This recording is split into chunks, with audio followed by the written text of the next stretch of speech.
ABC News senior national correspondent Terry Moran joins me live now from Washington with more on this. Terry, President Biden just released a statement saying in part, if the court does overturn Roe, it will fall on our nation's elected officials at all levels of government to protect a woman's right to choose, and it will fall on voters to elect pro-choice officials this November. How do you think this could impact the elections? Well, there's no question that the president is being realistic there. This is apparently a draft opinion. If it is authentic, it may not be the final opinion. Almost certainly won't be.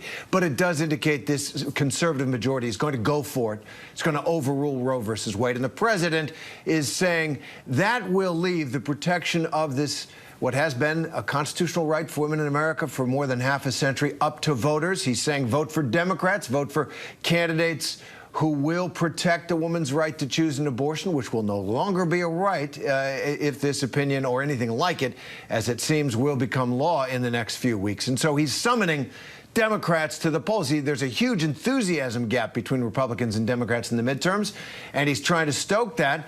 This is something that will get voters' attention, no question about it.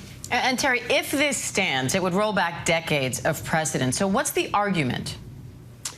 The argument, Diane, is there was never real precedent. It was never good precedent. It was wrongly decided to begin with. And Justice Alito goes back to the history of our country, of our laws, and of abortion through history. And he says there was never a historical justification for this because he said it is not deeply rooted in our nation's history and traditions. And that, he says, is where constitutional rights are found, if they aren't specifically mentioned.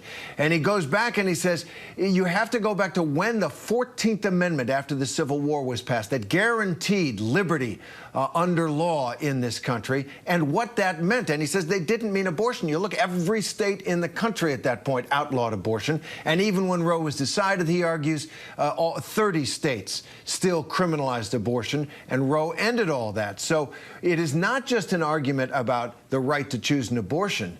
The way Alito frames this, all rights that are not specifically mentioned in the Constitution, if they are not deeply rooted in our nation's history and traditions, whatever that means, wouldn't be legitimate. That would include gay marriage, maybe even interracial marriage, certainly not rooted deeply in our nation's history and tradition. So a lot of people are looking at this opinion.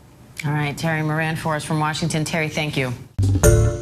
Hi, everyone. George Stephanopoulos here. Thanks for checking out the ABC News YouTube channel. If you'd like to get more videos, show highlights, and watch live event coverage, click on the right over here to subscribe to our channel. And don't forget to download the ABC News app for breaking news alerts. Thanks for watching.